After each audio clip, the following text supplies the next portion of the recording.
Box खोले वो काफ़ी देर से बैठी टाइनी के कपड़े और चीज़ों को देख रही थी। जब उसे होश आया था तब भी उसने हिम्मत से पूछना चाहा था कि टाइनी की चीज़ें कहाँ हैं, लेकिन देखने की हिम्मत ही नहीं हो सकी थी। वो अपनी बच्ची के लिए बहुत रोई, इतना कि उसको सब्र आ गया था। लेकिन ना जाने रात को सोते हुए एक छोटी सी जान बिल्कुल अपने करीब महसूस होती। उसकी धड़कनें, उसका लम्स, उसकी नरमाहट सोचते हुए दिल एक बार फिर कांप जाता, आंखें एक बार फिर नम हो जाती। आज उससे बड़ी हिम्मत की थी। उधार ने उसे नहीं बताया था। वो खुद कुछ ढूंढ रही थी तो उसको ऊपर की अलमारी से एक क्यूट सा दरमियाने साइज का गुलाबी रंग का संदूक मिला। उससे एहतियात से निकाल कर जब उसको खोल कर देखा तो टाइनी की चीज़ें देखकर एक मिनट के लिए वो साकित हो गई। कांपते हाथों से उससे छोटा सा भालू उठाया, उसे देखा और दर्द से आंखें बंद करके उस भालू को सीने से लगाया। आज आपकी बहुत याद आ रही है, वो सिसकते हुए बोली। अम्मी, मेरी बच्ची आपके पास है, प्लीज़ उसे अकेला मत महसूस होने दीजिएगा। अब आप अकेली नहीं हैं अम्मी, मेरी टाइनी है। वो अपनी आवाज़ को धीमी रख रही थी कि कहीं से कोई सुन ना ले। उदार तो साथ वाले कमरे में गेम खेल रहा था और उसने कानों में हेडफोन लगाए हुए थे, उससे आवाज़ नहीं आ सकती थी। अभी थोड़ी देर पहले उसे उदार ने ना डिस्टर्ब करने को कहा था। सख्त दबा हुआ था आज, क्लास ले रहा था तो बख्तावर ने उससे कॉल की। पूरी क्लास से हुदात के खर्राटे सुनाई देने लगे। पहले तो हुदात को लगा कि किसी स्टूडेंट ने शरारत की है, मगर ये उसकी देसी बीवी के कारनामे थे। पूरी क्लास की ऐसी हंसी छूटी कि गोया किसी ने हुदात के कमरे में हंसने वाली गैस छोड़ दी हो। हुदात की सख्त आंखें दिखाने पे भी कोई ना रुका। उससे फ़ोन ऑफ किया और तेजी से अपने ऑफिस की तरफ बढ़ा। छोड़ेगा नहीं वो इस लड़की को, मगर वो लड़की उसे दिल की शक्ल में नोट छोड़कर ये लिख कर गई कि हंसना सेहत के लिए अच्छा होता है मुआवा। हँसते हुए तो 10 साल उम्र पीछे चले जाते हैं। दाँत पीसते हुए खुदा ने जब उस नोट को पढ़ा तो ना चाहते हुए भी उसके चेहरे पे मुस्कुराहट आ गई और उसकी हँसी छूट गई। कुछ नहीं हो सकता इस लड़की का। वापस आकर उस लड़की को एक अदर लेक्चर देकर वो फ्रेश होने के लिए चल पड़ा, जिस पे बख्तावर ने कान धरना ज़रूरी नहीं समझा। बख्त जब जब दुखी महसूस करती थी उसे हुदात को छेड़ने और तंग करने का दिल करता था। वो उससे लड़कर उसको शरारतों में पागल करती, सारे गम भूल जाती थी। मगर आज उसका दूसरी बार दिल चाह रहा था कि वो हुदात के सीने से लगकर अपना गम हल्का कर ले। कपड़े और बैग में गुम उससे अपने आंसू पूंछे और तेजी से संदूक बंद करके वो हुदात के ऑफिस के अंदर दाखिल हुई। वो ब्लैक हुडी और ब्लू जीन्स से मलबूस अपने लंबे बालों का बन बनाए इसी चेयर पे बैठा गेम खेल रहा था। भक्त उसकी पुष्ट को देखती रही, फिर चलकर उसके पीछे आई। तुम्हें मैं नहीं याद। रमशाई से दिखाई नहीं दे रहा। मैं कितनी तकलीफ में हूँ। किसी को मेरा गम क्यों नहीं दिखाई देता। मैं जीता जागता इंसान हूँ, मुझे भी दर्द होता है। उसने हुदात के कंधे पे हाथ रखा, हुदात नहीं झोंका। उससे पीछे से हुदात को घेरे में लिया और अपने गाल हुदात की गाल पे टिकाए। अब भी वो अपने खेल में इतना गुम था। कॉल ऑफ ड्यूटी खेलते हुए वो कहीं से भी 38 साल आदमी नहीं लगता था। मर्द और उनके शौक। वक्त मुस्कुराई, उससे हाथ बढ़ाकर हुदात की नाक बन गई। तब हुदात ने बख्तावर का हाथ उठाया। क्या है?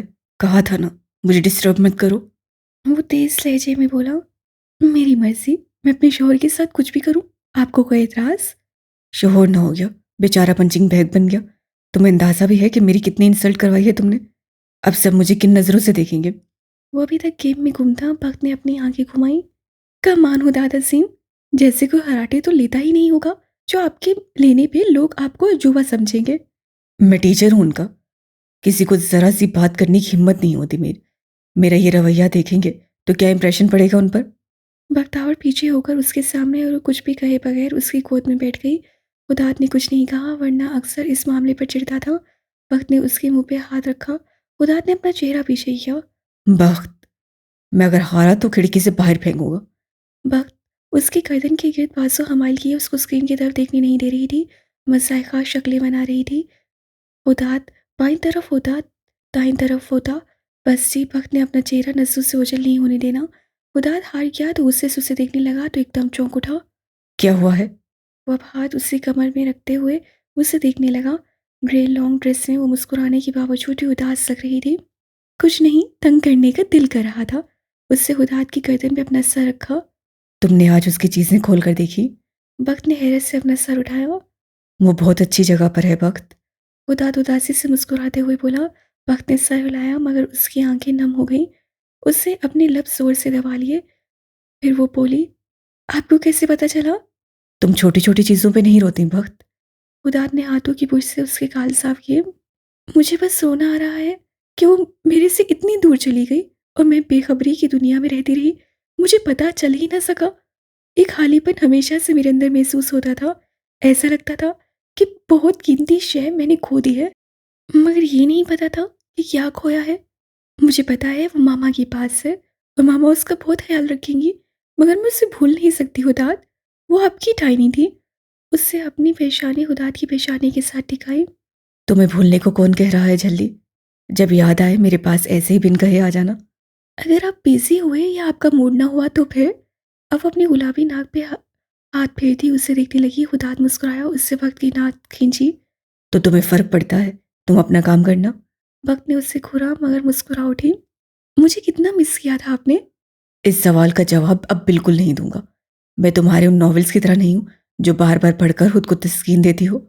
वक्त ने उससे घूरा। मैंने ना पहली क्लास में रिकॉर्डिंग चलाई थी, सोच ले नेशनल टीवी तक पहुंच जाऊंगी। तुम्हारे मामा का सरसों यहाँ काम नहीं आएगा। देखो कैसे चुपता फिर रहा है। वक्त से पहले कुछ कहती हुदाद का फोन बज उठा। वक्त आवर टेबल से उठाकर देखा तो हैरान हुई। ये आप ही क्यों कॉल कर रही हैं? हेलो आप ही। व्हाट? पसलियां टूटी हैं, मसल्स भी डैमेज लग रहे हैं, सर पे चोटें हैं मगर दिमाग पे असर नहीं हुआ। वैसे तो दिमाग है नहीं तो असर क्या करेंगे। बाकी खतरे वाली कोई बात नहीं। हैरत की बात, जितना मुंह लगता है कि किसी जूते से मचला गया है। दांतों के साथ इसकी नाक आंख बच गए। ठीक है, ये ढीठ आदमी नहीं मरता। हुदाद ग्लव्स उतारकर उसकी बैंडेज करते हुए बिपरी हुई शेर बनी रमशा गुस्से से आग बगोला पक्ष से बोला, जिनका बस नहीं चल रहा था कि सिकंदर हदीद का गला दबा दे, जबकि सिकंदर ऐसे बेपरवाही से लेटा हुआ था जैसे उसे कुछ हुआ ही ना हो और ये लोग खामखा ओवर रिएक्ट कर रहे हों। आपकी प्रॉब्लम क्या है मामा? जब से आए हैं तब से कोई ना कोई तमाशा खड़ा किया है। इतना तो शादी के बाद भी आप आपस से भाई नहीं हुए जितना अब होने लगे हैं। ये कौन सा कारोबार शुरू कर लिया है? अच्छे हाथ से हुक्म चलाते हुए अच्छे लगते थे, अब नो उम्र लड़कों की तरह अपना मुंह तुड़वाने लगे हैं। जिंदगी से इतनी नफरत क्यों हो गई है आपको? वक्त पुराने वाले रूप में आकर अपने मामा को सीधा करने के लिए डांट रही थी, लेकिन साइड पर पड़ा हल्दी का दूध और फ्रूट्स उस बात का सबूत था कि उसे अपने मामा से गुस्सा बेशक हो मगर फिक्र करना नहीं छोड़ सकती थी। सिकंदर ने अपने चेहरे पे हाथ फेरा और नरमी से मुस्कुराया। मैं ठीक हूँ बच्चे, और मैं मैच जीता हूँ, हारा नहीं। वो बंदा अब होश में नहीं आएगा। तुम तो जानती हो अपने मामा को। उसे कुछ काम करवाने के लिए ऐसे कदम उठाने पड़ते हैं, और मेरे लिए काम न्यान तो नहीं है। मैं रशिया में भी यही काम करता था। रही बात मौत से मोहब्बत की, तो ये बात इस लड़की से कहो। मुझे कोई मौत से मोहब्बत नहीं। रमशा जो उसकी टांगों के जख्म पर मरहम लगाकर पट्टी बांध रही थी उसे सख्त निगाहों से देखने लगी। बस बहुत हो गया मैच मैच। माना कि आप ताकतवर हैं, चुटकियों में अगली का काम तमाम कर सकते हैं, मगर रहम खाएं इरहा और हम पर। आप ही से मोहब्बत है मगर टॉर्चर भी करना है। अब वो दूध का गिलास उठाकर सिकंदर को पीने के लिए देने लगी। क्यों दीवारों से अपना सर टकरा रही हो चुड़ैल? ये दोनों ऐसे ही हैं, एक दूसरे के काबिल हैं। ऐसे ही लड़ते लड़ते मर जाएंगे। हमारे लड़ने को बचकाना कहते हैं, और वो जानवरों की तरह लड़ते हैं, एक से बढ़कर एक। अब हन्नान को खबर हुई तो तुम्हारे मामा की बची कुची पसलियां भी गई काम से। उसे कुछ नहीं बताओगे? सिकंदर सीधा होकर सख्त लहजे में बोला कि बस कोई ये जुरत करे ने की कोशिश करके दिखाए सही। क्यों ना बताएं? क्यों ना बताएं कि मुझसे बदला लेने के लिए आप अपनी जान से हाथ धोने वाले थे? मैं ना आती तो सारे बदले भूलकर हार कबूल करने वाले थे। मुझे समझ नहीं आती आपकी। मुझ पे गुस्सा निकालने के लिए अब कौन सा तरीका चुना है? मुझे लगा आप ठंडे हो गए हैं। आपने मुझे माफ कर दिया, मगर भूल गई मैं। आप शेर तो सिकंदर है। बदला लिए बगैर आपकी रोटी हजम नहीं होती। ये जो असूल बनाया है ना कि मुझ पे हाथ नहीं उठा सकते, इसे चेंज कर दे। मैं आपकी मार सह सकती हूँ दाऊद, मगर ये सब नहीं। वो खड़े होकर बिना रोए बड़ी ही मजबूती से उंगली उठाकर सख्त लहजे में बोली, हन्नान भाई इनके लिए सारे काम को दफा करके यहाँ मौजूद है, और ये कहते हैं उन्हें पता ना चले। कैसे दोस्त हैं आप? आपको अंदाजा है आपकी जात आपसे नहीं हम सबसे जुड़ी है। इरहा पे क्या इंप्रेशन दे रहे हैं हम दाऊद? क्या वो ये सीखेगी कि आगे क्या बन गए हैं हम? जिससे तीली लगाई वो मजे से बैठा है, और हम कहीं के नहीं रहे। हम एक दूसरे से जंग लड़ रहे हैं। उसकी तरफ आने से पहले ही हम खत्म हो जाएंगे। सिकंदर उसे देखता रहा और तकलीफ की परवाह के बिना उसके कमर पे हाथ रखे पूरे कद पे खड़ा होता उसके वजूद पे हावी पड़ा। मैंने उस वक्त भी कहा था, और अब भी कह रहा हूँ रे, टिट फॉर टैट। तुम्हें मेरा पता था, तो इसलिए हैरान होने की जरूरत नहीं है। मैं तुम्हारे लिए मर सकता हूँ, मार सकता हूँ। लगता है ये बात अपने सीने पे लिखवानी पड़ेगी, ताकि तुम्हें भूले ना ये बात। दूसरा, मेरी आंखों से मंजर तब तक नहीं हटेगा जब तक उस आदमी को अपने हाथों से बर्बाद न कर दूं। सही कहती हो तुम। बदला मेरी जिंदगी का हिस्सा है और मेरे नसीब में बदला लेना है, मगर इस नसीब में तुमसे मोहब्बत करना भी लिखा है और मैं तुम्हारी इज्जत पहले करता हूँ। तुम पे हाथ उठाने से पहले ये हाथ काटना बेहतर समझूंगा। मेरी मर्दानगी, मेरी मोहब्बत उसी लम्हे मर जाएगी।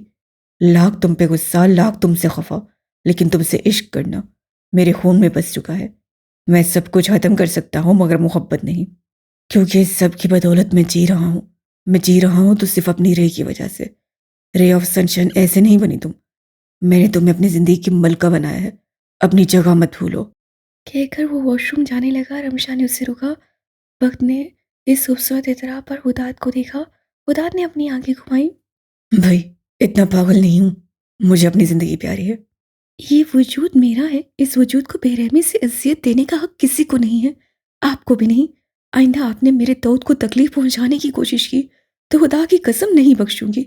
मेरा वो रूप किसी ने नहीं देखा, बहुत पछताएंगे। उसके सीने पे उंगली ठोकी वो दांत पीसते हुए बोली, जिस पर सिकंदर के चेहरे पे हल्की सी मुस्कुराहट आई।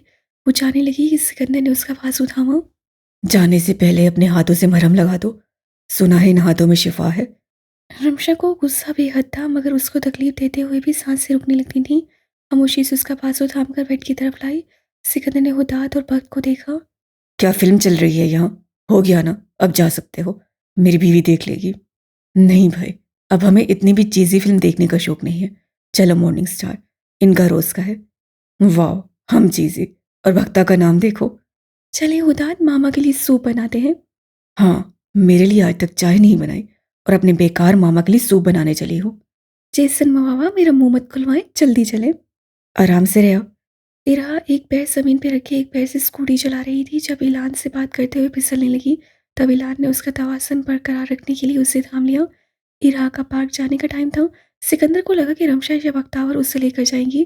दिल तो उसका भी था, मगर मजबूरी के तहत सुबह के वक्त वो ऐसे पब्लिक एरिया में जा नहीं सकता था।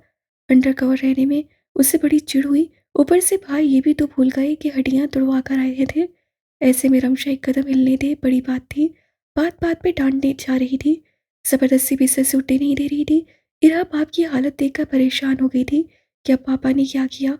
तो कहता है मम्मी ने मारा बदलने की वजह से, जिस पे इरा माँ के पास किचन में जाकर उसकी कमीज को खींचते हुए बोली, मम्मी यू हर्ट क्यों पापा, यू वाना मेक पापा रन अगेन। आप पापा को दोबारा से यहाँ से भगाना चाहते हैं।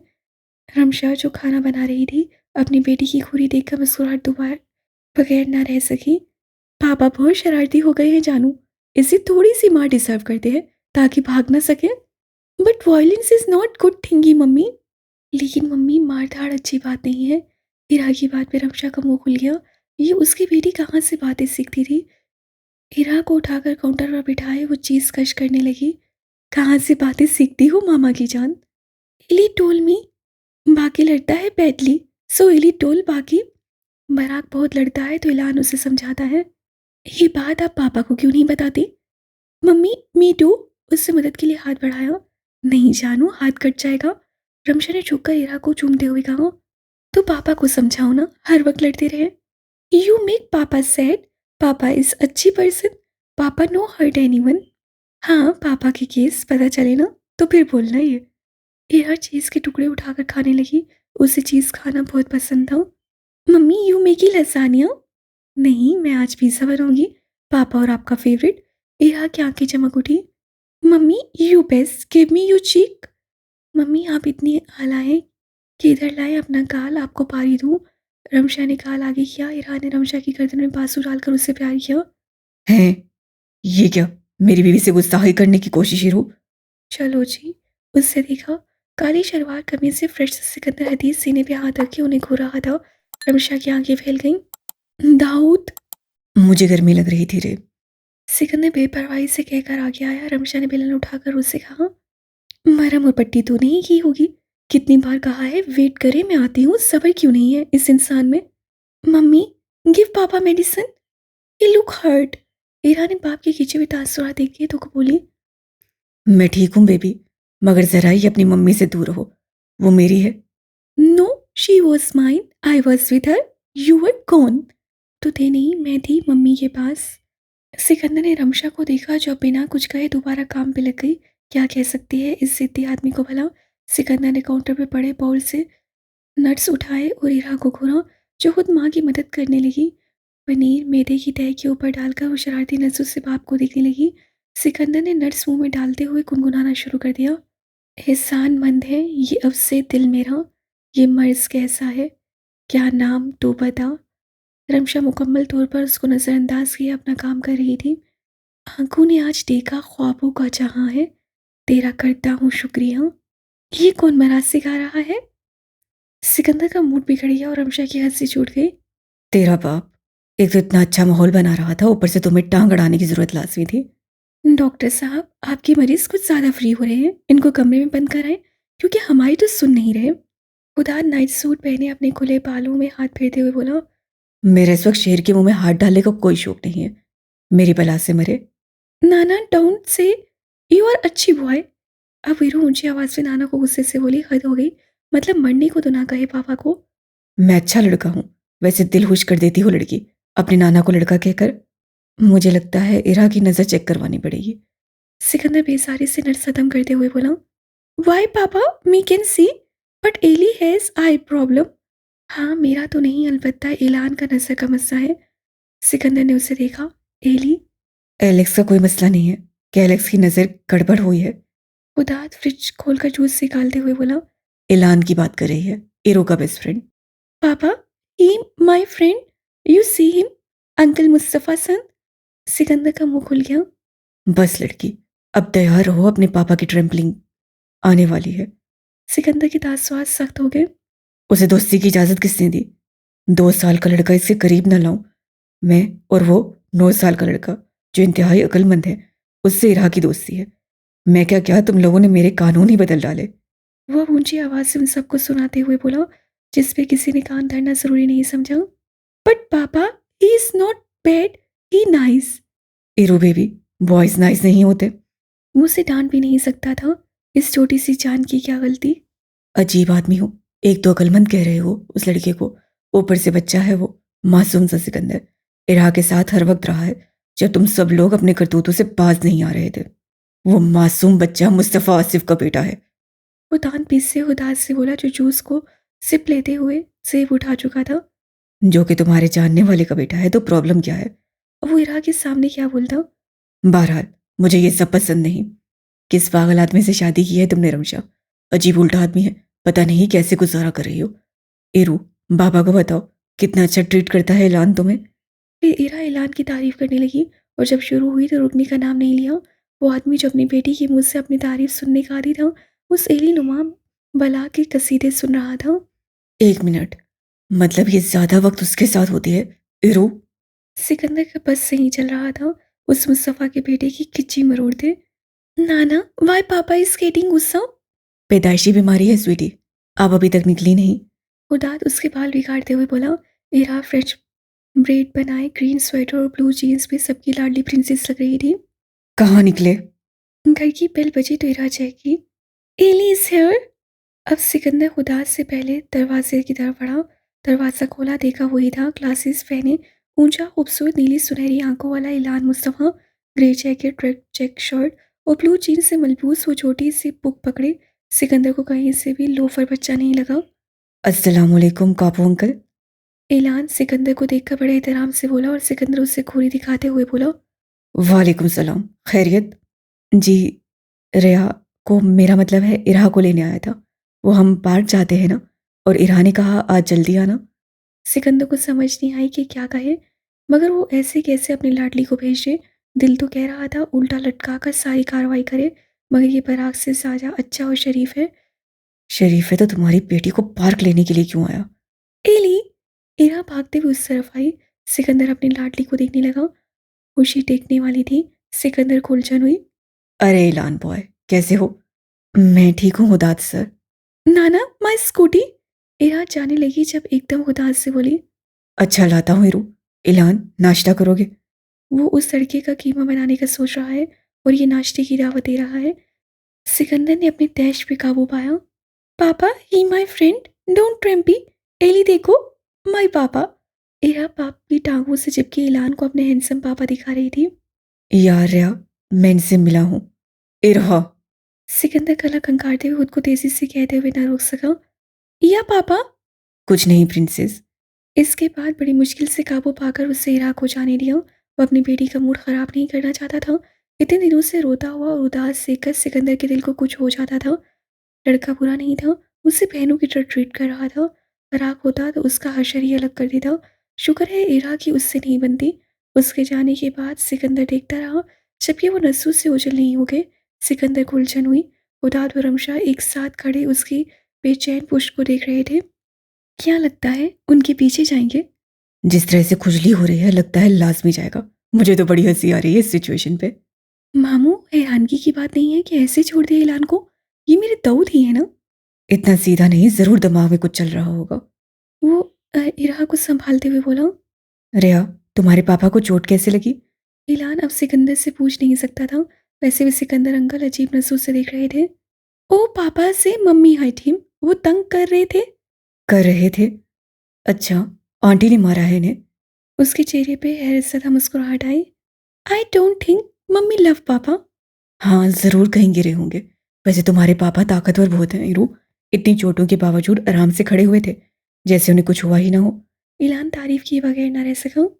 पापा इस बा डोंट क्राई फॉर दर्द। अच्छा, तुमने मुझे बताना था ना कुछ, फोन पे कह रही थी। इरा अपने पाँव से स्कूटी घसीट कर बोली। नाना से आई कांट शो पापा। ओ तो ये मसला था। तुम अपने पापा को सबको दिखाना चाहती हो? या सब थिंक आई डोंट हैव पापा, मी वांट शो माय पापा। वो अब रुक गई।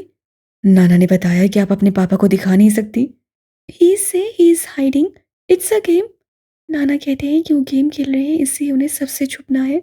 इलान समझ गया। वैसे भी मम्मी बराक को समझा रही थी कि कापू का वो कहीं भी जिक्र ना करे। पापा से भी उन दोनों को अलग लेक्चर मिला था। तुम्हारे नाना ठीक कह रहे हैं रिया, तुम उनकी सुनो। सिकंदर अंकल हार गए तो फिर तुम ही अपसेट होगी। Yeah true, but I want tell my papa is handsome. Ilan हंस पड़ा। But he is mummy's. हाँ, जितने भी वो हैंडसम है तो वो मम्मी के। रिया, बताने की जरूरत नहीं है। अंकल को देखकर ये बात पता चल जाती है। अब अगर बड़े कह रहे हैं तो उनकी बात सुन लेना। प्लीज किसी को मत बताना। ओके। वो बहुत उदास लग रही थी। क्या हुआ, स्कूटी में मजा नहीं आ रहा? अब उससे इरा का ध्यान बटाना चाहा। नो इट्स फन, बाकी कहाँ है? सो रहा है। रात को एक्शन फिल्म देख रहा था। पापा से डांट पड़ी, 6 बजे जाकर सोया है। पर आपको डांट पड़ता सुनकर इरा को हंसी आई। Which film? मुझे नहीं पता। तुम्हें पता है मुझे एक्शन फिल्म नहीं अच्छी लगती। वो पार्क में आगे आए। इरा और वो दरख्त के साए में घास से बैठकर बातें करते थे। इरा ने हेलमेट उतारना चाहा। इलान ने बुक घास पे रखकर हेलमेट उतारा। अब वो इलान की बुक को देखने लगी। इलान समझ गया। Percy Jackson. अभी मुकम्मल नहीं की, फिर स्टोरी सुनाऊंगा। इरा ने सर हिलाया। Ellie, me want gift gift to papa. Ilan ने अपनी ऐनक साफ की तो एकदम चौंक कर इरा को देखने लगा। अंकल की बर्थडे आ रही है। नो, वो सोच के पल डाले बोली। हैं, पापा की बर्थडे भी होती है, लेकिन वो तो बच्चे नहीं हैं, तो birthday. No uncle, Mustafa have gift, papa have no gift from me. 2 हफ्ते पहले मुस्तफ़ा आसिफ की सालगिरह हुई थी, तो इलान, बराक और अमीरा हया ने पापा को गिफ्ट लेकर दिया था। इलान ने पापा को नहीं, आई साइट क्लासेस लेकर दी थी। अमीरा की तरफ से टाई और बराक एम वाला नेपकिन लाया था, पैकेट की सूरत में कि डैडी को हर वक्त ज़रूरत पड़ती है। इरा को पता चला था तो बहुत खामोश हो गई। वो अक्सर बच्चों और बाप के प्यार को देखकर ऐसे ही खामोश होकर टुकर टुकर देखती थी। पता नहीं इस बारे में शिकायत क्यों नहीं करती थी।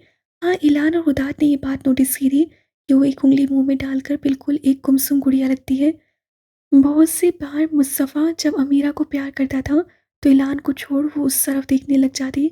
मुस्तफ़ा की नज़र एक बार उस पर पड़ी। इरा ने नज़रें नहीं हटाई। मुस्तफ़ा भी ठहर कर उसको और अपनी गोद में अमीरा को देखा, जो 3 माह में बिल्लियों जैसी आवाज़ें निकाल रही थी। मुस्तफ़ा समझ गया कि वो अपने पापा को याद कर रही है। उसने उसे अपने पास बुलाया मगर वो नहीं आई। पता नहीं उस टाइम वो किसी के पास से आ पाती थी। सो आए नाना के। बाद में वो किचन में बैठी अपनी हया आंटी से बात कर रही थी, तो मुस्तफ़ा ने आकर उंगली बड़े प्यार से उसके गाल पे मारकर उसके साथ बैठा। इरा, आपको आइसक्रीम पसंद है? इरा ने मुस्तफ़ा अंकल की ओशन ब्लू आंखों में देखा। उससे अंकल की आंखें बहुत अच्छी लगती थी। एक दिन उससे मम्मी से पूछा था कि उसकी आंखें अंकल जैसी नहीं हो सकती।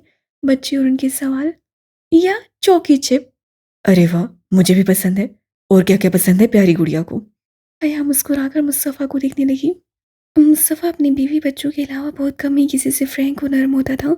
जहाँ तक उसने देखा था शायद ही स्वीट हुआ हो, लेकिन ईरा को ट्रीट करते हुए याद आया कि मुस्तफ़ा अलीसे को भी ऐसे ही ट्रीट करता था। अपने पापा को क्या देना चाहती हो फिर? माई नान चाचू is in police you know.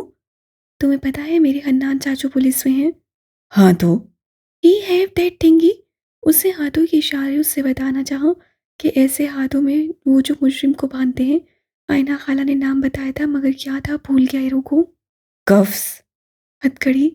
क्या कफ्स मी वॉन्ट दैट। तुम अंकल को ये क्यों देना चाहती हो? इलान को हैरत हुई क्या सोचती है ये लड़की।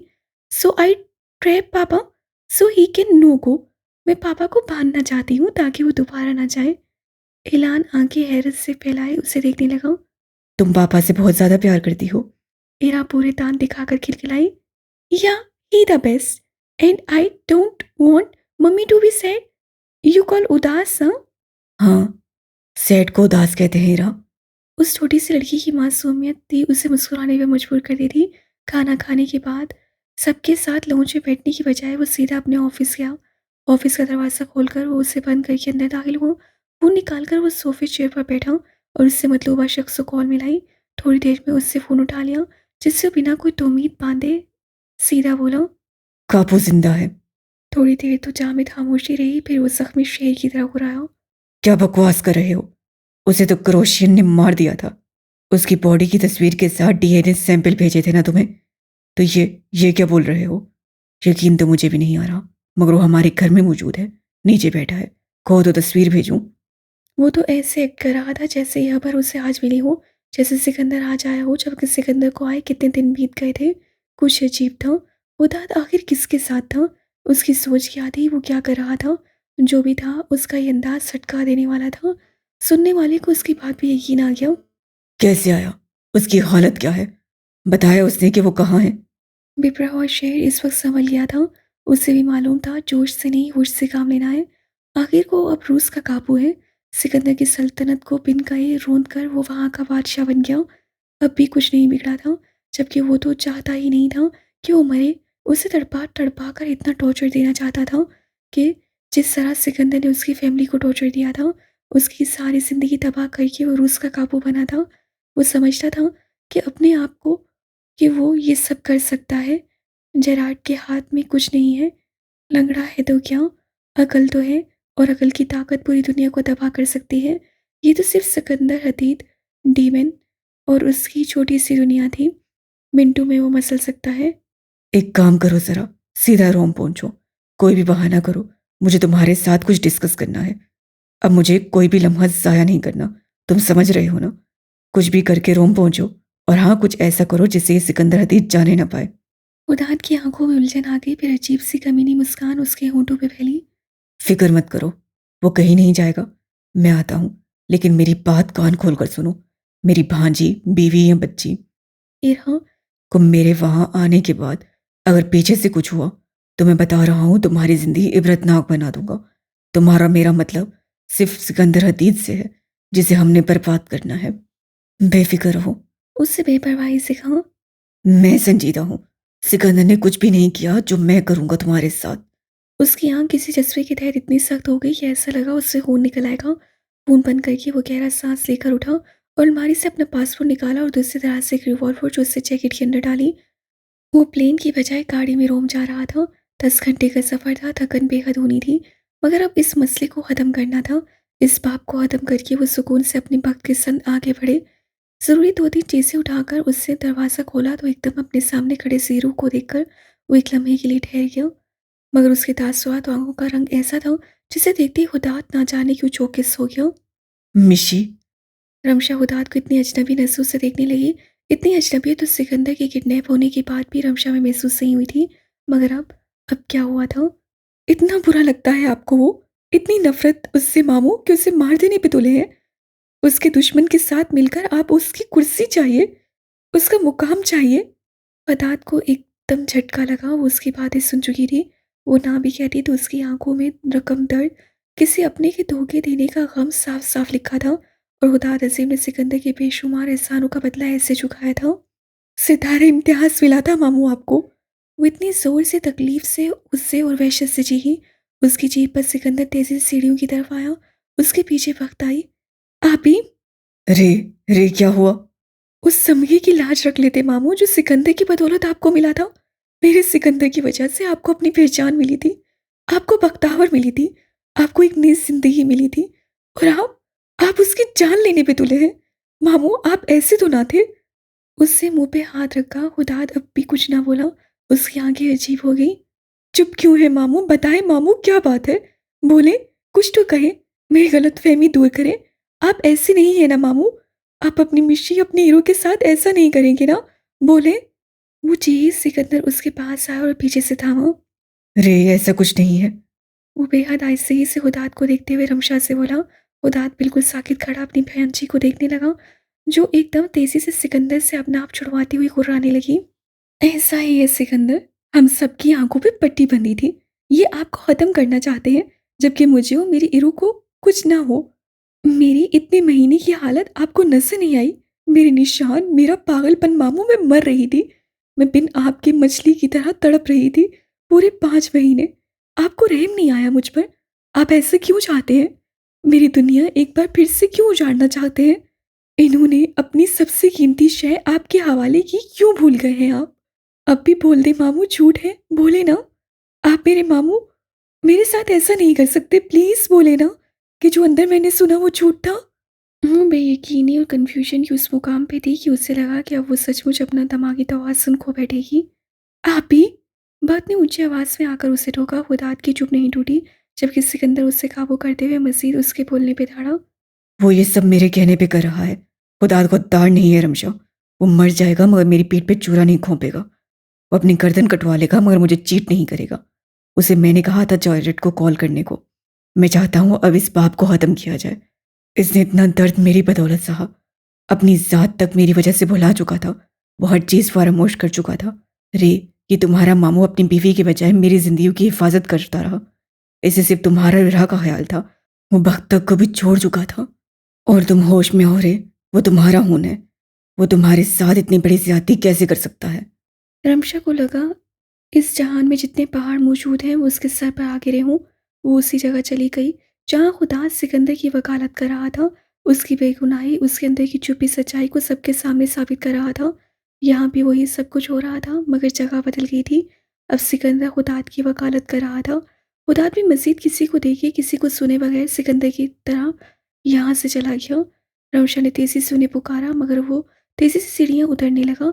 बख्तावर बिना कुछ कहे उसके पीछे भागी। बाहर बारिश हो रही थी, काफ़ी ठंड भी हो गई थी, मगर इस बरसात की हुदात को ज़रूरत थी। तपिश से उसका अंदर बाहर चल रहा था। रमशा, उसकी मिशी उससे भरोसा नहीं कर सकी। उसकी आंखें जलने लगीं। सिकंदर अब तक ना टोकता तो वो कब का उस खूबसूरत रिश्ते को थूक चुकी होती। दिल में अजीब सी टीस उठी थी। गर्दन की मोनट पे उसे जोर से मुक्का मारा। खुदात! उससे आंखें जोर से बंद कर दी। खुदात मेरी! उसके बाजू को थामकर बारिश की परवाह किए बगैर उसके करीब आई कि खुदात अपना बाजू झटक कर जोर से उसके चेहरे पे ढाड़ा। मुझे तुम्हारी माजरत की कोई ज़रूरत नहीं है बख्तावर आलम। मेरे बारे में इस इंकशाफ से पहले जो तुम सोच रही थी, उसी सोच को अपने साथ लेकर अपनी फैमिली के पास चली जाओ। वो कहते हुए गाड़ी का दरवाज़ा खोलने लगा। जब वक्त सामने आई, वो दोनों भीग चुके थे। वक्त की आंखों में बार बार पानी आ रहा था, जिससे उसे उलझन हो रही थी, मगर उसकी परवाह किए बिना उससे खुदात का हाथ थाम लिया। आपसे किससे कहा? मैं आपसे माजरत करने आई हूँ। उसकी बात पे खुदात का पारा मजीद होठ हो गया। गुड। तुम तो उस सब के बावजूद ही मुझे कमीना इंसान समझती होगी। जाहिर है, जिससे शादी से पहले तुम्हें धोखा दिया, वो आज भी कैसे ईमानदार हो सकता है? वक्त कुछ ना बोली। खुदात उससे हटाकर तेजी से बोला। जाओ अपनी फैमिली के पास, उन्हीं के साथ जियो। उसके कहने की देर थी कि वक्त उसके सीने के साथ लग गई और उसके गिर्द बाजू फैलाए उससे अब अपने उस चौड़े पीस को भींच लिया। मेरी फैमिली तो यहाँ है, तो मैं अंदर क्यों जाऊँ? मुझे अगर आप पे भरोसा ना होता तो मैं आपसे कभी शादी ना करती। मेरा खुदात मुझे दानस्ता तौर पे तकलीफ दे सकता है, मगर मैं जानती हूँ वो मेरे मामा, आपी और ईरू को कभी मरकर भी कुछ नहीं होने देगा। मामा ना भी कहते तो मैं चीख चीख कर कहती, खुदात मर सकता है, मगर मरकर भी मामा को चीट नहीं कर सकता। खुदात को लगा इस बारिश की ढेर की सारी बूंदें उसके जलते दिल पे पड़ रही हों। आप अपनी जान दे सकते हैं हुदात, मगर आप किसी को कोई नुकसान नहीं पहुंचा सकते। वक्त ने अपने जेसन मवावा को देखा जो बेहद चुप था, मगर अजीब सा सुकून वो उसके धड़कते हुए दिल में सुन सकती थी। आई लव यू खुदात अजीम। बख्तावर अजीम को एक ही शख्स से इश्क है, वो है खुदात। खुदात और सिर्फ खुदात। जिंदगी में दूसरी बार उससे खुलकर सही लफ्ज़ों में खुदात से मोहब्बत का इकरार किया था। खुदात के दिल में फूल खिल उठे, सारा गम जैसे उसके एक इतराफ़ पे हवा हो गया। नहीं, तुम मुझसे प्यार नहीं करती। वो संजीदगी से बोला। बख्तावर ने मुंह खोले उसे हैरत से देखा। आप ये कहने वाले कौन होते हैं? मैंने कहा ना, मुझे खुदात अजीम हर शख्स से भी ज़्यादा प्यारा है। मेरे टाइनी के अब्बू, मुझे आपसे इश्क है। टाइनी के जिक्र पे खुदात के दिल को कुछ हुआ। मेरे लिए तो आवाज़ उठा नहीं सकी और कहती हो मुझसे मोहब्बत करती हो। जान देने के अलावा जो भी बोलेंगे मैं सब करने को तैयार हूँ। खुदात ने अपनी भनवें ऊपर की, उसे गाड़ी के साथ लगाकर वो झुका। अगर मुझे सिर्फ जान चाहिए हो तो फिर क्या करोगी? मेरे बगैर क्या करेंगे फिर? उससे खुदात की गीली जैकेट के अंदर उसके दिल के मुकाम पर हाथ रखा। खुशी से नाचूंगा। वो शरारत से बोला। बख्तावर का मुंह खुल गया। उससे जोर से खुदात के सीने पे हाथ मारा। मामा आपको जान से मार देंगे, वो तेजी से बोली। चलो जान नहीं, मेरे लिए अपने मामा को छोड़ सकती हो, उसे भूल सकती हो। ये कैसा सवाल हुआ? वो एकदम बदकी। अब खुदात संजीदा हो गया। अगर ये नहीं कर सकती तो तुम्हारी जान भी बेकार है मेरे लिए। वो सीधा होकर उसे साइड पर एक बार फिर करने लगा। बख्तावर ने बिना सोचे समझे उसकी जैकेट को खींचा और उससे बताया कि उससे बेतहाशा प्यार करती है। खुदात एकदम शॉक रह गया। फिर उससे अपनी गिरफ्त मजबूत करके बख्त को गाड़ी के साथ लगाया। उससे ज़्यादा शिद्दत भरी मोहर छोड़ता वो कुछ कहने लगा जब बख्त बोली, हाँ, मैं छोड़ दूंगी। आपके लिए सबसे मुंह मोड़ लूंगी। आपने तो अपनी पूरी दुनिया मेरे हवाले कर दी। आपने मेरे लिए इतना दर्द खामोशी से बिन कहे सहा। आपने मामा के लिए इतनी बड़ी कुर्बानी दी, तो मैं आपकी खातिर सारी दुनिया से नाता तोड़ दूंगी उदात। मैं सोफिया आलिम की बेटी हूँ। मोहब्बत में सब कुछ छोड़ सकती हूँ। उदात ने उसकी गीली नाक चूमकर अपनी पेशानी बख्तावर की पेशानी के साथ टिकाई। नहीं, तुम्हारी तरबियत सिकंदर ने की है और तुम्हारी तरबियत इस बात की इजाज़त नहीं देती। तुम मेरे लिए कुछ ना छोड़ो, बल्कि मुझ समेत सबको कबूल करो।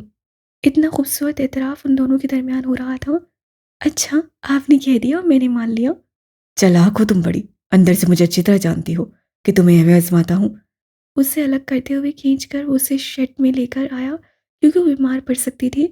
वो उस दिन ही जान गई थी जब मुझसे दूर करने के लिए आपने मेरी मोहब्बत की आजमाइश ली थी। मैं हार गई थी हुदात। अब मैं दोबारा हारना नहीं चाहती। नहीं, तुम जीत चुकी थी मुझे। तुमने हुदात अजीम को उस दिन सही मानों में पा लिया था। हुदात उसके गाल से बेशुमार बूंदें अंगूठे से झटकते हुए बोला, खुदात आप ही को माफ़ कर दीजिएगा। उन्होंने वो किया जो एक इंसान सुनने पे एकदम से रिएक्ट करता है। वो मामा की वजह से पहले ही बहुत बिगड़ी हुई थी, अभी सही से संभली भी नहीं। कि ये सब सुनना उनको हिला चुका था। उनकी बात का बुरा ना मानिएगा। खुदात मुस्कुराया, झुककर उसकी पेशानी पे लब रख कर बोला। I love you. फिर वो बिना कुछ कहे सीधा गाड़ी की तरफ गया। बख्तावर ने गहरा सांस लिया। आप भी को इन पे भरोसा करना चाहिए था। वो अंदर आई तो उसने देखा सिकंदर सीढ़ियों से नीचे उतर रहा था। वो भी नीचे आया था और सोते हुए हीरा को सोफे से उठाकर वो वापस कमरे में लेकर गया था। रमशा ने खुद को वॉशरूम में बंद कर दिया। सिकंदर ने 2 दफ़ा उससे बाहर आने को कहा था, मगर वो जवाब नहीं दे रही थी। फिर उससे शावर की आवाज़ आई तो वो समझ गया उसे थोड़ा वक्त चाहिए था। जानता था वो शर्मिंदा है और शर्मिंदगी के मारे वो किसी से मिलना नहीं चाहती, जबकि इसमें उसका कोई कसूर नहीं था। वो वक्त के साथ साथ बहुत हसास और जज्बाती हो गई थी, और जो कुछ उसने सुना होगा यकीनन झटका तो उसे बुरी तरह लगना था, और उससे भी बढ़कर उसे झटका मामों पे ना भरोसा करने पे लगा था। वो आखिर कैसे खुदा की बात पे धोखा खा गई। एक लम्हा भी नहीं सोचा कि उसके पीछे क्या मकसद होगा। वो ऐसे मोड़ पे क्यों आ खड़ी हुई थी जब उससे सब पे भरोसा करना छोड़ दिया था। सिकंदर के इरादों और बातों पे भी वो यकीन करना छोड़ चुकी थी, यहाँ तक कि अपनी साथ पर से भी इत्मीनान उठ चुका था।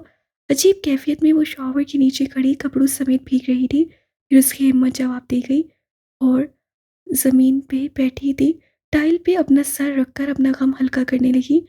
हिलते लबों से वो बार बार आहिस्तगी से कह रही थी, मामू अपनी मिश्री को माफ़ कर दे। मैं सही मायनों में मैं नहीं रही।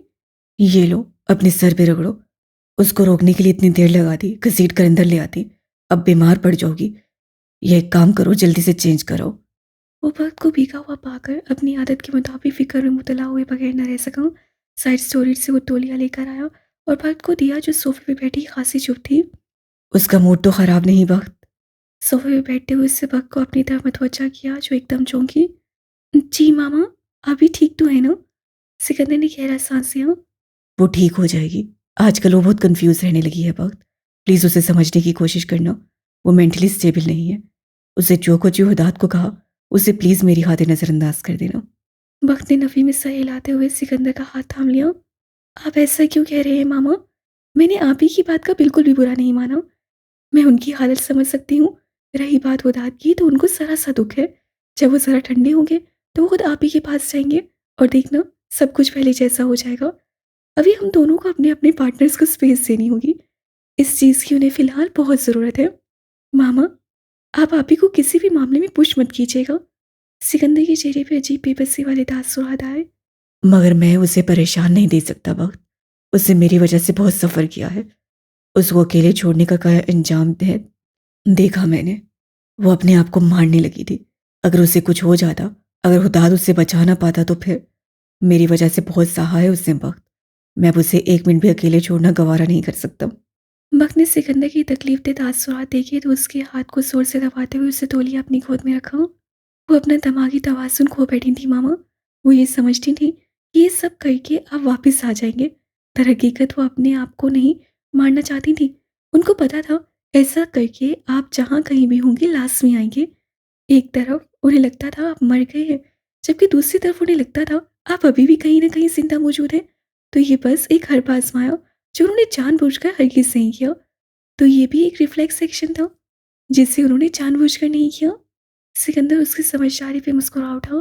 कितनी बड़ी हो गई थी ये। आज समझाते हुए बिल्कुल सोफिया रही, झुककर उसके सर पे प्यार करते हुए बोला, खुश रहो। खुश तो मैं बहुत हूँ मामा। थैंक गॉड आप फाइनली वापस आ गए। अल्लाह आपको हर मुसीबत हर शर से दूर रखे। मेरा तो फ्यूज़ उड़ गया, वरना अगर उस वक्त मुझे पता चलता तो सदमे की मारी ही मेरी बहन भी चली जाती। आप ही की हिम्मत थी। तुम चेकअप करवाने के लिए जाती हो? उससे माहौल को थोड़ा तब्दील करते हुए बात बदली। हाँ, अब हफ्ते में एक सेशन होता है। सर में आजकल बहुत दर्द रहता है और अभी भी कुछ चीज़ें और कुछ वाक़यात ज़हन से निकल जाते हैं। बस अब आप परेशान मत होइएगा और मैं चाय बना कर लाती हूँ। तो मुझे ज़रा तफ़सील से बताइए ये सब चक्कर है क्या? आप और हुदाद ने क्या प्लान किया है? वो उठकर किचन की तरफ जाने लगी तो सिकंदर होले से मुस्कुराया। अच्छे बच्चे सिर्फ अपने काम पे ध्यान दें। बाकी आप मुझ पे छोड़ दो। मैं सब संभाल लूंगा। बख्तावर ने सिकंदर को घूरा। मामा, मैं चाय बनाकर ला रही हूँ और अगर आपने मुझे एक एक चीज़ नहीं बताई तो मैं अपने शोहर को लेकर आपसे सारे ताल्लुकात तोड़कर चली जाऊंगी। सिकंदर का मुंह खुल गया। ये क्या बात हुई भला? दिमाग ठिकाने पे है तुम्हारा? वो भरम हुआ। वो मजाक में भी ये बात नहीं सुन सकता था। गुड। तो मेरे प्यारे मामू, अब खुद को तैयार रखें क्योंकि बहुत सवाल जवाब वाला सेशन होने वाला है और मैं तब तक नहीं छोड़ूंगी जब तक मुझे तसल्ली ना हो जाए। वो टांग पे टांग रखे रिमोट उठा चुका था। उसकी बात को साफ इग्नोर कर चुका था। वो कुछ भी हो जाए बिल्कुल भी नहीं बताएगा। रमशा को पता चला तो वो कभी माफ़ नहीं करेगी कि उससे किसी करोशियन ने नहीं बल्कि उससे अपने आप को खुद किडनैप किया था। मगर वो भी क्या करता? उसका मनसद से गायब होना बहुत ज़रूरी था, वरना जैसे वो वक्त के एक्सीडेंट का बायस बना था वैसे ही रमशा और ईरू की ज़िंदगी भी तबाह हो जाती। जेराट को रेस से कोई लेना देना नहीं था। उसे सिर्फ सिकंदर को तड़पाना था, उसकी रियासत को तबाह करना था। जब सिकंदर ही मंजर आम पे नहीं होगा तो जेराट का मकसद ना चाहते हुए भी पूरा हो जाएगा। पाकिस्तान से सिकंदर का विजनेस ख़त्म, रूस से भी उसके ताल्लुकात ख़त्म। कोई उससे काबू मानने से इनकारी, सारी दुनिया उसके खिलाफ। कोई उससे ना डरने वाला, ना वो इधर का रहा तो ना उधर का। बच्चे बीवी का क्या है, उससे भूलकर आगे बढ़ जाएंगे। जेराट का मकसद उससे सारे को देखकर पूरा हो जाएगा। वो रूस का काबू बन गया। सिकंदर से डरने वाले अब उससे डरा करेंगे। सिकंदर के साथी अब उसके साथी। इससे बड़ा बदला क्या हुआ? उसकी बला से भले क्रोशियन वाले उसे मार दें। जब वो अपनी दुनिया में पुरसुकून हो जाएगा उसी वक्त सिकंदर उस पर वार करेगा। उस वक्त वो मंजर आम पे आएगा और जेराट की आंखों के सामने अपनी खोई हुई सल्तनत को वापस हासिल करेगा। सिकंदर इस सोच को सोचते हुए मुस्कुरा उठा। अब तुम्हारा गेम ओवर जेराड। कहते हुए वो चैनल बदलने लगा।